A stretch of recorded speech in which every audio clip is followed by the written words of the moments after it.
Ngayon, kahit sang kanto ka pumunta, no? Delayed reaction, lahat ng kausap mo galit. No? Lahat galit eh. 'Di ba? At lahat nanonood sa nangyayari. No? Yun nga maganda, sabi nga ni Barry sa Blue Ribbon. Pinapanood ng tao. Pinapanood ng mga taxi driver, jeepney driver, sidewalk vendor, lahat. Tapos makita mo yung mga lumalabas sa social media, medyo mataas na level Yung pinakita, yung gaano karami ba ang 1 milyon? Gaano karami ang 10 milyon? Gaano karami ang 100 milyon? Gaano karami 250 milyon? Gaano karami 500 milyon? Gaano karami ang 1 bilyon? At ano yung pwedeng gawin yan? Medyo high level yung ganyan Yung nakapanood yan, siguro mga 2/3, sabi nila, naiiyak sila Kasi simula pa lang. I-dedicate ko lang pa sa I-dedicate ko lang, Senator, dun sa PhilHealth, di ba? Sa Universal Healthcare. Marami tayong mga kababayan. Ngayon, binibida nila yung zero balance billing, di ba? So marami na raw nakinabang. Pero imagine mo kung hindi ninakaw o binulsa na mga walang hiyang mga demonyong ito, yung napakalaking pondo, bilyong-bilyong piso pinag-uusapan dito. Yes. Baka talagang dati pa, napatupad ng maayos yung zero balance billing na yan. At wala nang gagastusin yung mga ordinaryong Pilipino pag pumunta sa government hospitals. Tama, kaya nga baliwala na yung ganito mga podcast Dahil pinag-uusapan na ito sa bawat sulok No? Bawat sulok pinag-uusapan na ito Mas nauuna pa sila sa atin No? Yun yung nakakabusog ng puso ngayon, no? Na nakikita mo yung mga tao, lalo na yung mga hindi naman talaga mahilig sa politika, eto, nanonood, nakikipagdebate, nagagalit, no? Kaya yan diyan uusbong yung yung mga bagong kandidato at yan yung dudurog doon sa mga luma. Ako more than ever, more than doon sa 80s nung nagkaroon ng momentum yung anti-dictatorship struggle. More than that, nakikita ko yung napakalaking positive element nung moment ngayon. Ayun lang, kailangan nating pigilan yung mga temptations na balak i-ambush itong bagong element na ito sa ating landscape. Kaya tingin ko ay hindi na to hindi na to mapipigilan. Pwedeng ma-ambush pero hindi na mapipigilan. Kaya wag nating payagang i-ambush or i-divert yung ganitong klaseng very positive movement. No? Attorney Barry, would you agree with me na mas appropriate term instead of ambush is hijack? Tama. Una, sabihin ko lang, hindi ako sanay na nakikitang optimistic si Sen Edu. Ako at ito, totoo talaga na-touch ako dun sa sinabi niyang yan. Grabe, nabuhayan ang loob ko. Dahil ang takot ko actually, ang layo pa ng eleksyon 2 years pa bago papasok yan sa usapan. At ang laki ng possibility na dahil nga sa merong active efforts din itong mga politikong ito na piliting ilihis yung usapan para makalimutan yung kanilang mga kasalanan o worse, yung mga kampo tulad nga ng kampo ng mga Duterte na gamitin ito to their own advantage. Parang wala kaming kinalaman dyan, wala kaming kasalanan dyan. Ito lang mga taong ito ang dapat yung ikagalit dito sa usaping ito. At pagdating ng 2020, kami naman uli kasi kami yung tutugi sa mga ito. Yun ang dapat maiwasan yung pag-hijack nung narrative, yung pagpilit na kalimutan itong ganitong usapin. At pagdating na susunod na eleksyon, balik na naman tayo sa the same old people. Tapos magugulat na naman tayo na, bakit meron na namang corruption? Kasi binalik na naman natin itong mga ito ito nga yung mga iba dyan, yung mga iba mga pangalan na lumalabas dito sa nasangkot dito sa mga kickback sa flood control. Hindi ito first timer Yung iba nga dyan hindi second timer Yung iba third timer na. May ganun ba? Hindi ko alam yun. Tatlong cycles ng skandalo ang pinagdaanan. And yet, nandiyan pa. Sino yun? Yung may recidivist? Diba parang, so ako, nag-agree ako na yung level ng galit na nakikita ngayon, kakaiba.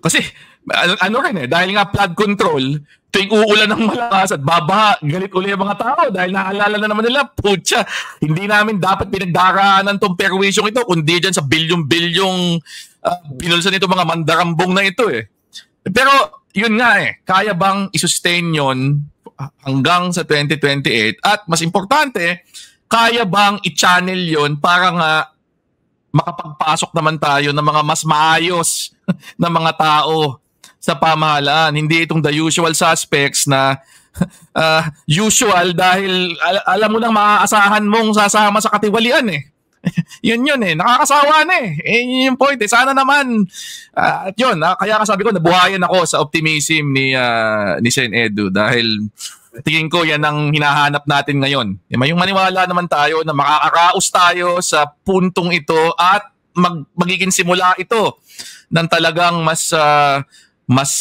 malinaw na pagtutulak para sa mabuti at maayos at katiwa-tiwalang gobyerno. Ito may nagtatanong, no? Pero bago ko basahin yung tanong ni Boki TV, naalala ko lang, no? When it comes to the repeat offenders ba yung tawag doon or recidivist? Recidivist. Diba minsan yung mga yung mga shoplifter sa mga supermarket, diba pinapaskill na yung mga mukha nun no? Pero bakit itong mga nakapaskill na yung pagmumukha na mga may bahid ng korupsyon, pinapapasok pa rin natin? Yan tuloy. Hindi na lang shoplift, no? Inuuwi na yung ref tsaka yung freezer, tsaka yung appliances. Naging normal, di ba? Sabi nga nung head ng minority sa Senate, no? Na magnakaw, no? Lahat naman tayo nagnanakaw, lahat naman tayo nandaraya, lahat naman tayo nagsisinungaling, pero meron naman penance, di ba? Parang ang penance nila yung election yung kampanya, di ba? Na binabayaran mo yung mga botante, binibigyan mo ng perks, no? Yun yung kanilang penance. Kaya nakakabalik sila. Pero ngayon, tingin ko iba na to no? Nagising na. Sa 40 years mo sa politika, ngayon ko lang nakakita ng ganito. At hindi ito nagsimula overnight, dahil nangyari ito ng midterm. Nakita kang bagong element ng midterm na magpapatuloy. Kaya yung sinasabi ni Barry, ito ba ay magpapatuloy o hindi? Tingin ko magpapatuloy. Pero siyempre, kailangan mo ring ihulma siya. Kailangan mo bigyan ng forma. No? Halimbawa, yesterday, nag-press con yung trillion peso march at ginawa na nilang trillion peso movement. Yeah. No? Kahit magkakaibang grupo yan, ay they decided to stick together. Usually kasi mga coalition, pagkatapos ng activity, buwag na yan. No? Ngayon, nag-decision sila ipagpatuloy. No? At nag-decision sila, halimbawa, sabi ni Bishop Colin ng Caritas, no to violence. Ibig sabihin, maintain niya yung constitutional track na statement ng simbahan nung September 21. So, may ganung klaseng unity. Tapos may plano ng mga activities. Ang climax niyan is November 30. No, yung National Heroes Day o Bonifacio Day. Pero in between, magkakaroon ng maraming nationwide na pagkilos at activities to harness this. No, to harness this. Pero yung isa pa, parallel dyan, halimbawa, pag yung impeachment sa Supreme Court ay i-reject nila yung motion for reconsideration soon, dadalhin yan sa kalsada. Magiging people's impeachment. At yung kasama sa trillion peso movement ay kasama rin dyan sa mangyayaring people's impeachment. No? Yung planning para sa pagkuha ng mga kandidato papuntang 2028, kasama rin yung dalawang parallel lines na yan. So maraming nabubuong parallel lines.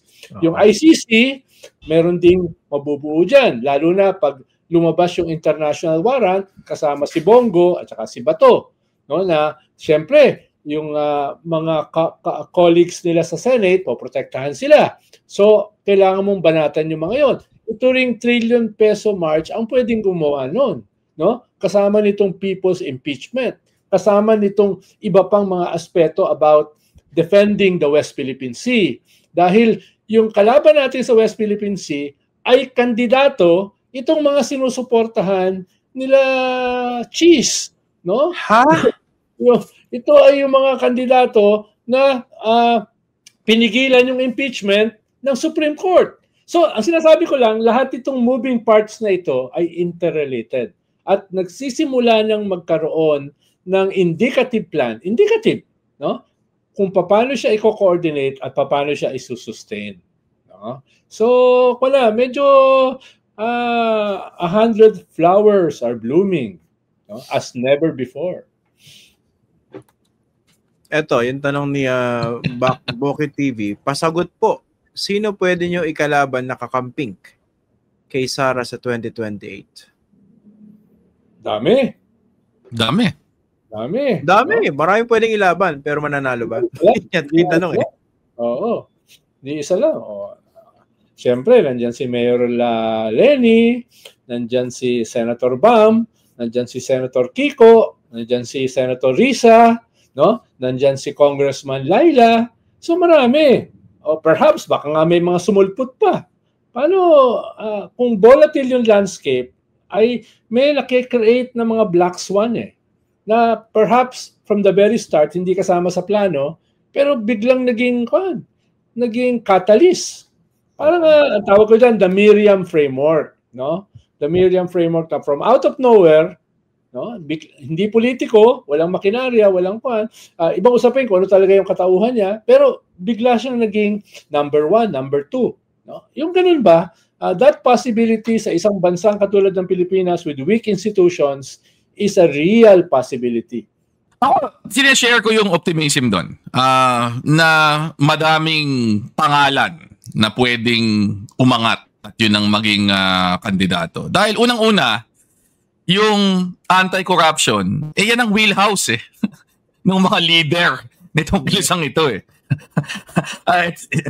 ang isang basis ko dyan, yung isang sinabi ni Senator Jinggoy minsan di ba yung sinasabi niya na kasi kung ako yung pangalan, naniniwala kayo kaagad pero paano si Senator Risa may maniniwala ba? Sa akin, di ba? Yun ang the ultimate compliment. Siya mismo, si Jinggoy Estrada mismo, tinatanggap na pag si Risa pero sinubukan mong idikit siya, walang maniniwala kasi di ba ang kanyang reputasyon talaga literally coming from the horse's mouth.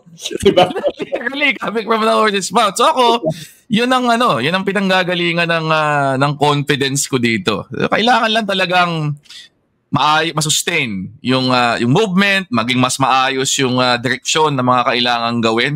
Pero meron talagang opportunity dito para talagang meron naman tayong mabago dito sa ating gobyerno para hindi na maulit itong ganitong sukasukang level ng panlarambong. Alam mo, ini-expect mo naman na hindi naman tayo naive.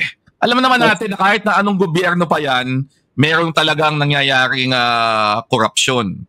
Pero yung ganitong level, sobra na talaga ito.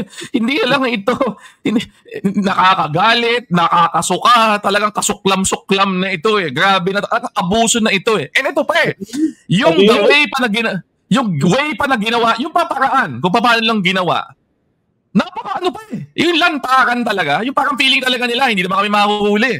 Wala namang hahabol sa amin Para talagang, ewan ko, harapan. Ninanakawan ka na, binainiinsulto ka, binabastos ka pang harapan Yan yung nakakabuisit Dagdag ko lang dyan. Ito kasi, para siguro dapat ma-realize sa mga ordinaryong Pilipino na kahit pa paano nahahagip ng podcast na ito, ito na yung opportunity for a real grassroots people's campaign.